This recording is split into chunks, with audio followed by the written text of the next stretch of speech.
Hey everybody, welcome back. Let's head off to my new adventures in Proto-Neo New York. Margaret! Oh god. There's something I wanted to give you before you left. Wait, what? Whether you want to admit it or not, Barkley, I know you learned something from us while you were here in Cesspool X. It has been a long time since I have had spoken to a norm, and I forgot how much we had in common. I mean, it is where we all came from. Everyone here was a norm once. What, do you want me to give me a basketball or something? No, Barkley. I want you to know that you taught me to believe again. You've given me the hope to believe that someday your people and my people can coexist. That someday there will be harmony between our two peoples and a bond of understanding and cohesion that will go beyond appearance. I wanted to give you one of my precious turkey feathers to symbolize the mutual strength we have gained from each other. Got one turkey feathers. Oh, I thought you wanted to talk about rebounds or something. Barkley, I don't know where you're headed, but don't ever forget us here in Cesspool X. Farewell, friend. What am I supposed to do with this? It symbolizes the potential unity between these animal people and us normal people, Charles. Just throw it away, I don't care. We gotta get moving. Alright, let's get going. Let's actually... Did I remember to buy healing items? I bought a bunch of status effect relieving items, but I didn't buy any healing items, so let's buy... Oh. Never mind. I should buy some more B-Ball, shards. And, B-Ball juice, actually. Yeah, okay, that's good. And I don't need any chups, alcohol, or insulin. Okay, cool. This looks good. Considering I have a healer character in my party now, I don't really need to worry too much about my characters needing to be revived and stuff like that. So we should be okay. But, let's head off to Proto-Neo New York. And, rejoin a section of this game that I really don't remember. It's kind of like, you know, when I play this game... It's like, I remember things that happened at the very beginning and happened at the very end, and everything in the middle has been lost to me. And it's sort of like rediscovering that, like, it's sort of like if you remembered that sandwiches were tasty and the only thing you remembered was bread. Okay, combat foes with a selected guns attack. Oh yeah, he's the only person with a normal weapon in this game. He just uses guns. So I can use accurate shot, rapid fire, or mega shots. Accurate shot is 200% damage, medium. I can hit multiple targets with rapid fire, or I can use the mega shot. We'll use the rapid fire, and just randomly, just like take out everybody. Those are really, really slow moving bullets. Anyway, so yeah, in the upcoming sequel to this game, you'll play as Hoopz Barkley, and I think it's a top-down shooter. But I don't really remember. It's been a long time since I watched the trailer for it. What I do remember is that the soundtrack for it was actually pretty badass. Cool. So yeah, I got the newest character to my party, which is Hoopz Barkley, and this is basically the party for the rest of the game. If I recall, there's no more twists or surprises here. I could be wrong. But, I think this is basically who we get. And I fucked up the mega shot. That is really, really, really tough timing. I remember that now. That character, like the mega shot in particular, does a lot of damage. And I very, very rarely got it consistent. Just not an easy thing to pull off. But let's try again. Damn it, I missed again. So if you release it too late, it doesn't do anything. If you release it just in time, you do maximum damage. Otherwise, it's best to release it early because I think you do at least some damage. You don't do, full damage, but you at least do something as opposed to the gun just fizzling out and spraying like mist on the enemies. Just for practice sake, I'm gonna try a Mega Shot again. Yep, there you go. The other thing is, all of his bullet attacks, no matter what, will always travel like at a glacially slow pace. I guess that's the joke behind it. Okay, let's finish off this last enemy here, and I hope that this section of sewers is a little bit on the fast side. Like, I'm a little burnt out on sewer segments in this game. If mostly just because I'm actually getting relatively burnt out in this song. We've heard this for a couple zones now. And granted, the soundtrack in this game is limited, but it's still like a heck of a lot of fun. And I just want to hear the next pieces that they have for me. Oh, I think I might be on my way there. What's this take me to? Huh. I guess I will, I'll make my way to the save spot first, and then we'll explore more of the other areas in this area.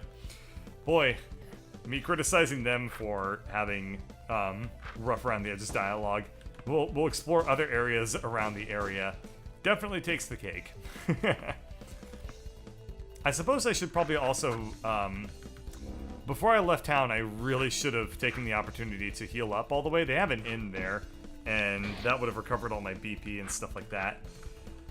But I didn't do that, and now I'm paying the price because a lot of my characters don't have a whole lot of mana, and that's not a good time.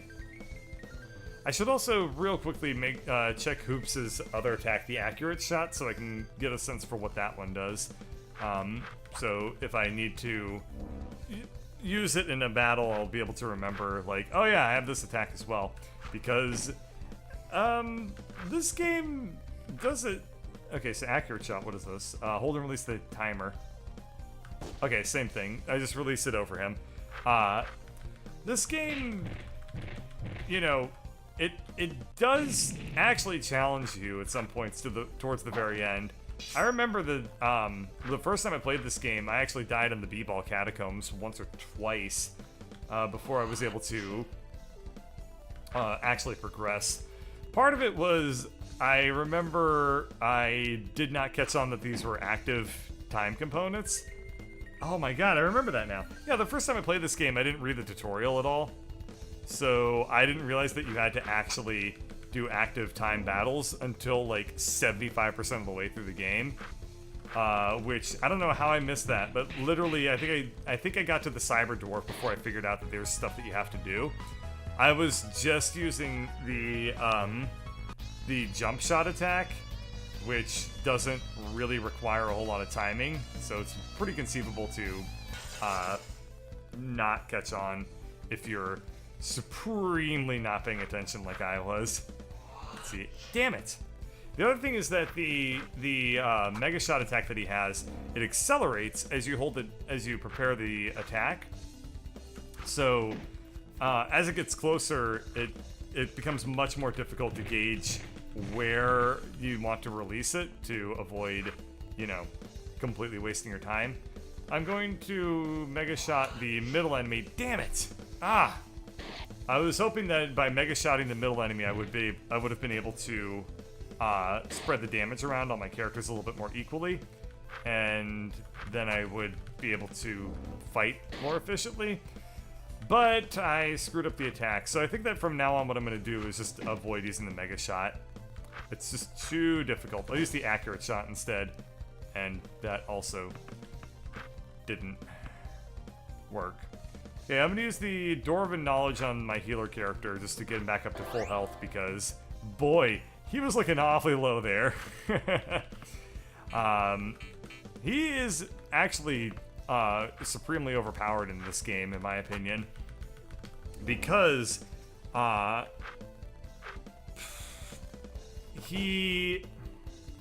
first off, later on, he gets he definitely becomes the most powerful in terms of just his base physical attacks, and he can also heal. So even if everybody else in your party gets knocked out, usually the Cyberdwarf will be able to carry an entire fight all the way through for you. Good lord, Hoopz is really hard to use. I can't get a single one of his attacks to land. Well, okay. You know what they say. Just get good. Okay. But yeah, I played through until literally, I think one of my friends told me, you realize that there's active time combat involved in this, and you can't just spam the attack button. And I did not realize that at the time. And now that I remember this, you know who introduced me to this game was actually the guy who makes the prequel Adventures comics. He was the guy who told me about this. Yeah. Lady Bird is currently grinning to herself because she knows who I'm talking about. For people who don't know, I have a friend who makes a webcomic, or rather made a webcomic that's been on hiatus for like 2 years now, that was actually reasonably popular. And we used to talk like every single day. And yeah, it's kind of funny. I know a lot of people who've gone on to do really, really cool things. And all I've done is gone on to live an incredibly boring life. The other people have become like, oh man, they're like really they're like really internet famous. Like hell, you could even say that about Wanderbot or whatever. And I know the guy that made the prequel Adventures comic. I know the guy that made Potter Puppet Pals. I know, God, who else do I know that's like kind of a weird connection? I know the level designer for Ori and the Blind Forest. That's kind of a funnier one. And they've all like done really cool things. And I'm just like, yeah, I got a job. And I am envious a little bit. Just a little bit though. I remember one time I was actually talking to the guy who made prequel comics, and he said that he had a lot of respect for me because I was doing music at the time. And he was like, you're playing life like high risk, high reward, and I have a lot of respect for that. He was a webcomic artist, so he was doing that, but like times a million. Is this? Rufus, I've heard you've been complaining about this security situation at the gate. I understand your grievances, and such. I've ordered another shipment of weaponry from Square Enix Goya. It should be in by the weekend. They're quality arms this time, meaning although those rats can be a bit of a nuisance, there should no longer be problems unattributable to human error. Meaning screw up again and you'll wake up swirling around the bottom of a sewer grate, and there'll be only 100 little urchins ready to snap up what was your position. Don't compromise what little faith I still have in you. This Allard guy sounds like a real son of a bitch. Allard. Alrighty. I am getting actually incredibly tired of sewer stuff. Luckily, I think that all I need to do is make my way over to some of the punks that I saw in this area, and I'll be done here. I really hope so, because I'm starting to run out of things that I think are interesting to even talk about here, and would like a change of scenery, to be sure. But yeah, so, anyway, he told me that he respected me for doing music, and then now it's like a couple years later and I don't do music anymore. On the other hand, he doesn't do a webcomic anymore, so who's laughing now? Sewerpunk. Headed down to Proto-Neo, New York? You might want to stock up first, some people don't. Come back with some real horror stories. Anyway, here it is. Oh, alright. I'll be here for a few days. After I gotta head back up and restock. In the meantime, swing by if there's anything you need. Jesus, a whole bunch of people are down here. Dan. 5 feet sticking through the shadows. This midnight obsidian skin. Shining beneath the moonlight, the Drow Ranger crept up behind the knoll and dispelled him with his dual-edged scimitar. Are you talking to me, kid? Hang on.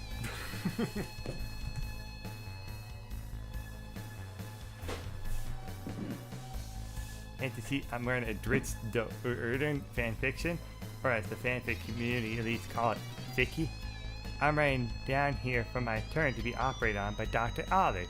I managed to save up enough money to have my skin dyed completely black, much like that of the nefarious subterranean race of elves called Drow. My aim is to have enough money to look completely like Dritz by the end of the year, although I'll have to scrimp and save more than I'd like. I should probably If you want, I can read you some of my poetry about Dritz. This one I like to call Ranger of Kindness.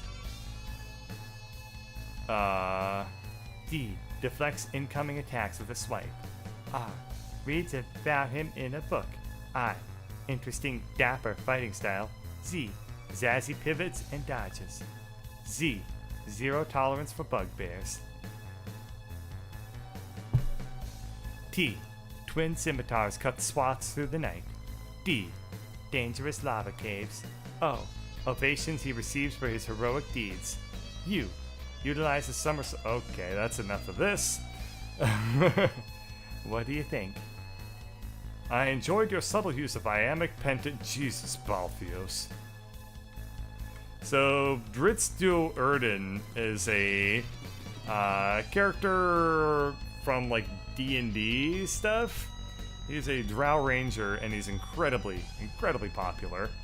A lot of people basically roleplay as him because he's like such a fun and well-known character to play in D&D circles. I don't actually know a whole lot about him, but I do know that much. Hey there, you headed down? I just didn't hookers, lady. Try someone else. Easy, easy, just making a little conversation. I'm about to go down myself. It's dangerous down there, but it's worth the risk depending how much you can pull up. Proto-Neo New York artifacts can go for a lot. Collector types with Neo shekels to burn. This toll kills me though. I'm paying $5,000 a trip to Outlawed. Also, I have enough to pay him again for surgery. What kind of surgery would that be, if you don't mind me asking? See, something for my first business. I see. Just getting the boob job? Get out of my face, Nat.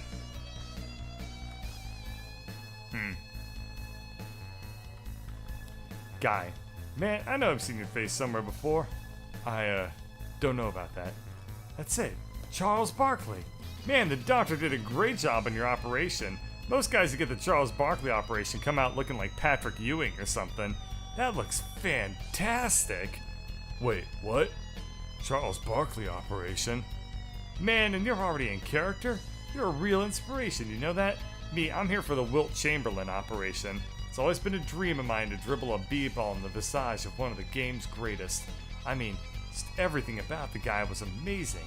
His dunks, his rebounds, his shots, his passes. I could pretty much go on forever about him. I'm so nervous my dreams are about to come true. People get surgery to look like Charles Barkley? Yeah, you're not the first. He's got a whole fan base of guys who've gotten the surgery. Yours is the best I've ever seen, though. It looks so real. Jesus Christ, I've gotta go. Okay, later, man. Keep it real. Never seen you before. Dr. Allard charges $5,000 for... That is dollars. For a trip down this ladder. There ain't nobody that comes here doesn't want to get past me. And there ain't nobody that does get past me without a lighter wallet. It's a decent situation we've got going on. It's gone without a hitch for a while now. So, $5,000 gets you a round trip. Down the ladder once, up the ladder once. How's that sound? What? $5,000 is an outrageous price. There's gotta be another way down there. Not a chance. Pay up or shut up. Don't pay. You must be out of your mind, punk. That's the price. $5,000, or you're not getting through Dr. Allard's rules. Alright. So, for people who are curious, yes, you can indeed do that. I am debating doing that because I want to be out of these sewers now. But, regardless of my decision one way or the other, I am not going to spend any more time in these sewers on stream. Whatever I decide to do, I will do off camera, and we'll just and reap the success of being out of the damn sewers at this point. My apologies for a weirdly paced part of the game. I guess, I hope that I made it at least relatively interesting talking about my online celebrity friends. But, well, I'm looking forward to being done with the sewer segment. That is to be sure. Anyway, thank you all for watching.